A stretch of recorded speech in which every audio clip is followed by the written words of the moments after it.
दक्षिणामूर्ति उपनिषद प्रस्तुतकर्ता स्वयं प्रकाश शर्मा। उपनिषद का आरंभ हम प्रार्थना से करते हैं। ओम, हे परम ब्रह्म परमात्मा, आप हम दोनों गुरु और शिष्य की सदा रक्षा करो। हम दोनों से आप सदा प्रसन्न रहो।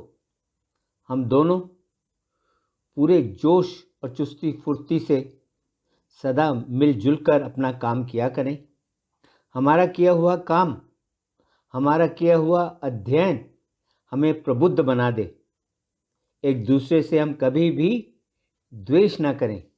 ओम शांति शांति शांति। ओम। दक्षिणामूर्ति उपनिषद कृष्ण यजुर्वेद से संबंध रखता है और मुक्तिका उपनिषद में दी गई 108 उपनिषदों की सूची में यह उपनिषद क्रम संख्या 49 पर आता है। उपनिषद में मार्कंडेय ऋषि शौनक तथा अन्य दूसरे ऋषियों को शिव तत्व के बारे बताते हैं और साथ साथ वे उन्हें शिव के 9 अक्षरों वाले, 12 अक्षरों वाले, 18 अक्षरों वाले, 24 अक्षरों वाले तथा अनुष्टुभ मंत्र वाले मंत्र का उच्चारण कैसे किया जाता है और उनके ध्यान इत्यादि के बारे बताते हैं। इस अपलोड को तैयार करने के लिए जिस मसौदे का उपयोग किया गया है वह मसौदा श्री राम शर्मा व भगवती देवी शर्मा द्वारा संपादित पुस्तक श्रृंखला 108 उपनिषद साधना खंड से लिया गया है। उपनिषद। एक बार बीते समय में शौनक तथा अन्य ऋषियों ने लंबे अरसे तक चलने वाला यज्ञ आरंभ किया। उस समय तत्व ज्ञान प्राप्त करने के लिए वे सब ऋषि चिरंजीवी ऋषि मार्कंडेय के पास गए और उनसे उन्होंने यह प्रश्न किया, हे ऋषिवर, आप चिरंजीवी कैसे हुए और चिरंजीवी होने के साथ साथ आप अपार आनंद कैसे अनुभव करते हैं? मार्कंडेय ऋषि ने उत्तर में कहा, मेरे चिरंजीवी होने का जो कारण है वह कारण तो परम गुप्त शिव तत्व का ज्ञान है। ऋषियों ने फिर प्रश्न किए, परम रहस्य शिव तत्व का वह ज्ञान क्या है? उसका देवता कौन है?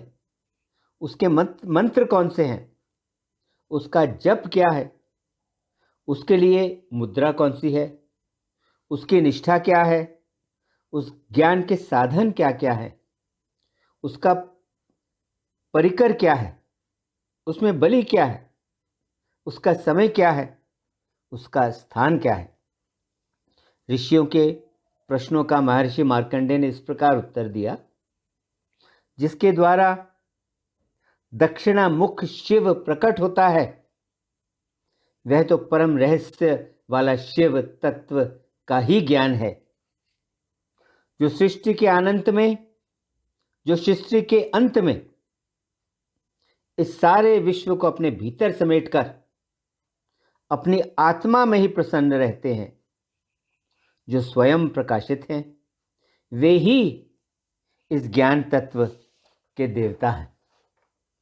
अब तुम्हें मैं प्रज्ञा, मेधा और विज्ञान प्राप्त करने वाले जो मंत्र हैं उन मंत्रों की व्याख्या करता हूं।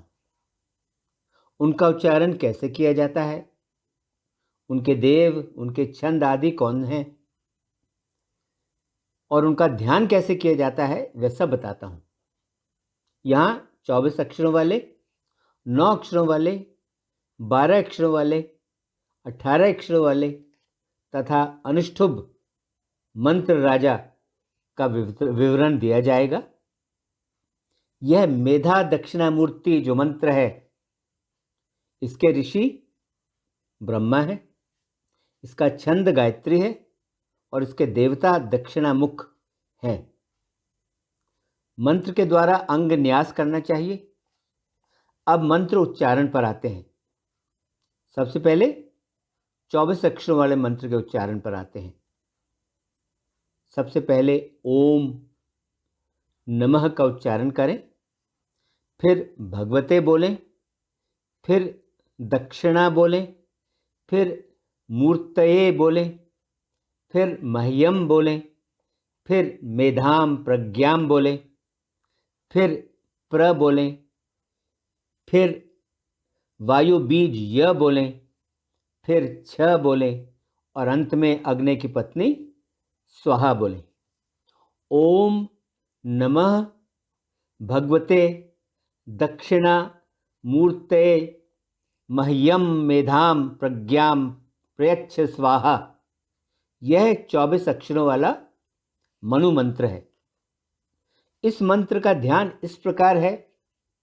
मैं स्फटिक मणि एवं चांदी जैसे सफेद रंग वाले दक्षिणामूर्ति भगवान शिव की स्तुति करता हूं, जिसके हाथ में ज्ञान मुद्रा, अमृत तत्व देने वाली विद्या और मोतियों की अक्षमाला है, जिसके 3 नेत्र हैं, जिसके उभरे हुए माथे पर चंद्रमा का निवास है तथा जिसके कटी भाग पर सर्प लिपटे हुए हैं और जो विभिन्न प्रकार के वेश धारण करने वाले हैं।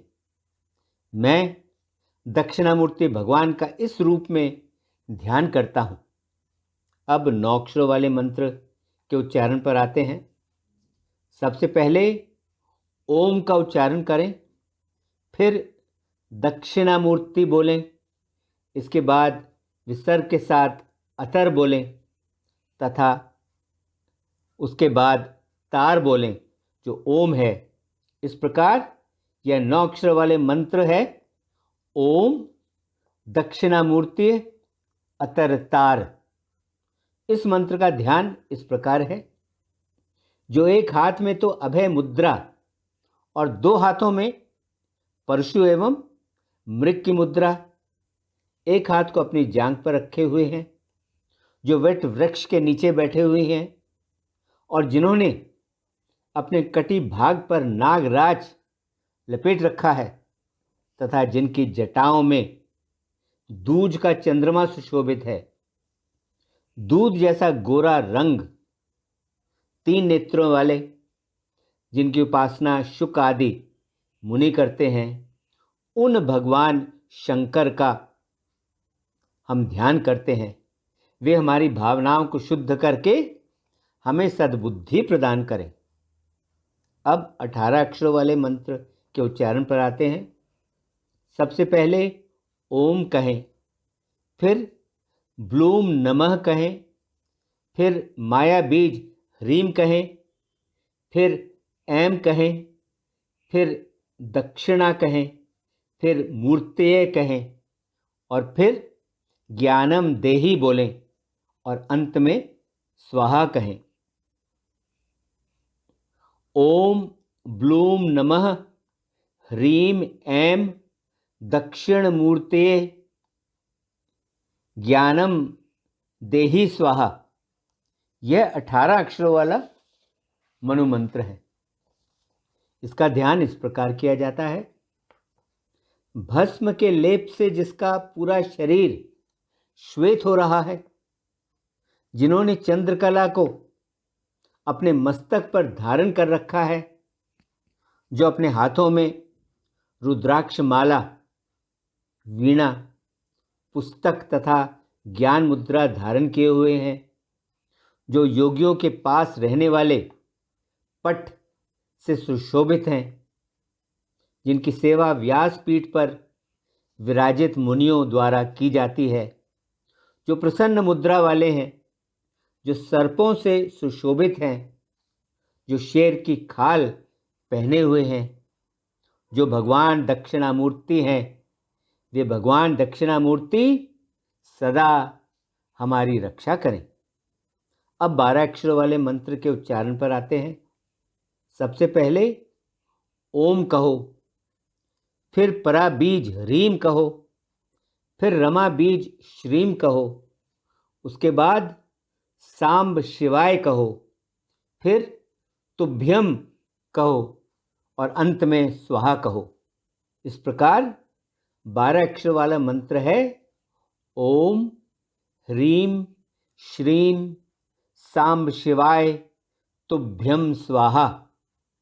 इसका ध्यान इस प्रकार है, जिन भगवान शंकर ने अपने हाथों में वीणा, पुस्तक एवं अक्षरमाला ले रखी है, एक हाथ जिनका अभय मुद्रा में है, काले रंग के घनघोर बादल की तरह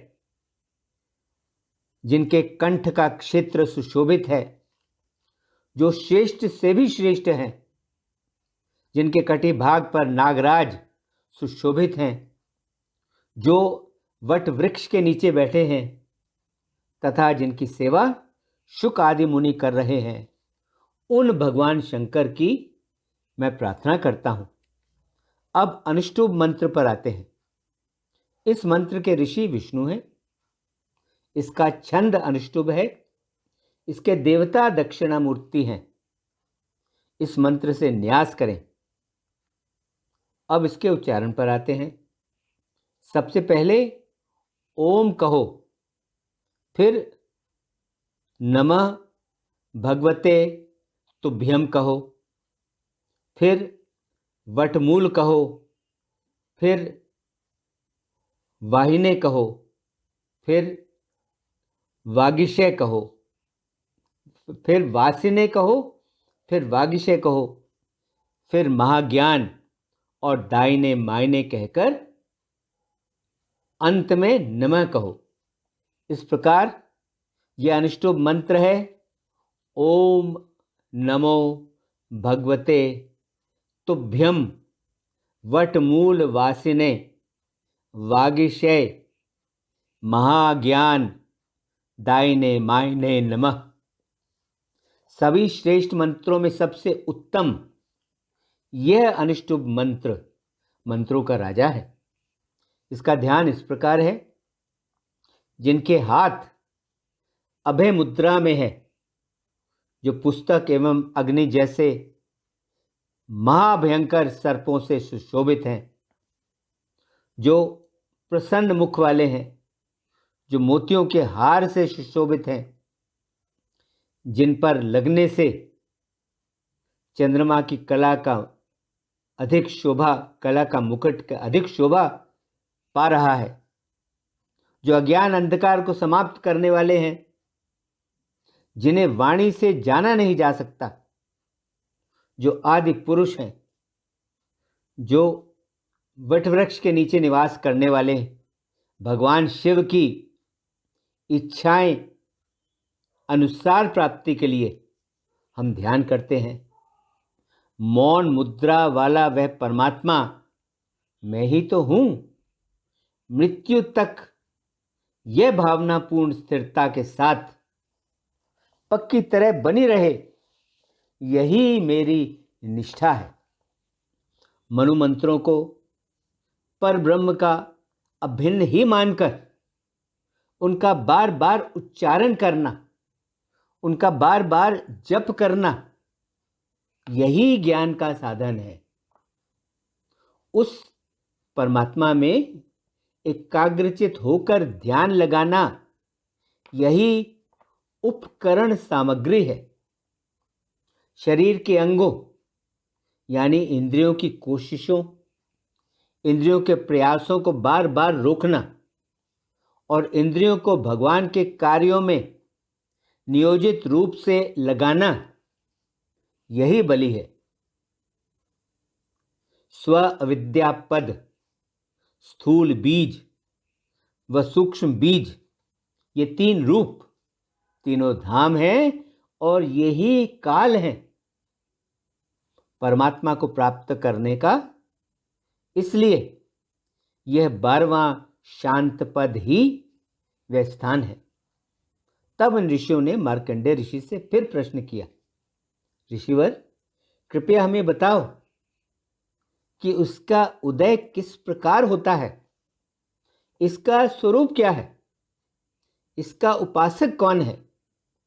मार्कंडेय ऋषि ने उत्तर में कहा, जो वैराग्य रूपी तेल से पूरी तरह भरा है, जो भक्ति रूपी भावना से पूरी तरह भरा है, जो ज्ञान रूपी पात्र में ज्ञान का विषय है, उस ज्ञान रूपी दीपक यानी सब जगह समान रूप से व्याप्त ईश्वर की सत्ता का अपने ही आत्मा में दर्शन होता है। और भगवान दर्शन के लिए तो ज्ञान, भक्ति और वैराग्य की आवश्यकता होती है। भगवत दर्शन के होते ही अज्ञान अंधकार समाप्त हो जाता है और ज्ञान रूपी दीपक अपने आप ही प्रज्वलित हो जाता है। अपने ज्ञान रूपी डंडे से वैराग्य रूपी अरणी में मंथन करके, उसमें चिंतन करके अज्ञान अंधकार के समापन के लिए, कि हमारा ज्ञान अंधकार समाप्त हो जाए, इस गूढ़ परम तत्व को जानने का प्रयास करना चाहिए। उस परम तत्व का दर्शन तो निरंतर ज्ञान और वैराग्य के परिपालन से और चिंतन से ही संभव है। परम तत्व के बारे चिंतन न करना, यही मनुष्य का पाश है, यही मनुष्य का बंधन है। हम पाश से बंधे हुए तथा द्वैतवाद से भयभीत, इस पाश से बंधे हुए तथा द्वैतवाद से भयभीत, व्याकुल, मुंह रूपी शनि यानी मृत्यु के मुंह से गए हुए विवेक रूप के मार्कंडे को परम तत्व पर चिंतन ने फिर से जीवन दान दे दिया, यानी उसे आत्मा का बोध करा दिया। और आत्मा का बोध कराते हुए उसे परमात्मा के परम आनंद यानी परमात्मा के अपने ही स्वरूप में स्थित करा दिया। ब्रह्मा को जो प्रकाशित करने वाली बुद्धि है, वह बुद्धि तो तत्व ज्ञान रूपी बुद्धि है। उस तत्व ज्ञान रूप की बुद्धि को ही दक्षिणा कहते हैं। वही ब्रह्म के साक्षात्कार के लिए द्वार है, वही ब्रह्म साक्षात्कार का मुंह है। इसलिए ब्रह्म ज्ञानियों ने उसी को दक्षिणामुख नाम शिव कहा है। सृष्टि के आदि में ब्रह्मा जी ने उनकी ही उपासना की थी। उसी से शक्ति प्राप्त करके ब्रह्मा जी ने सृष्टि की रचना रूपी अपने मनोरथ को पूरा किया और अपना मनोरथ पूरा करने से वे प्रसन्न हुए। इसलिए प्रजापति ब्रह्मा ही उनके उपासक हैं। इस शिव तत्व रूप की गुप्त विद्या का जो कोई भी पाठ करता है, वह तो अपने सभी पापों से छूट जाता है। और जो कोई भी इसको अच्छी तरह से जानने और समझने के बाद इसका मनन चिंतन करेगा, वह तो अवश्य ही मोक्ष को प्राप्त होगा। हाँ, वह तो अवश्य ही मोक्ष को प्राप्त होगा। ऐसा है यह उपनिषद। हाँ, ऐसा है यह उपनिषद। ओम शांति शांति शांति। ओम।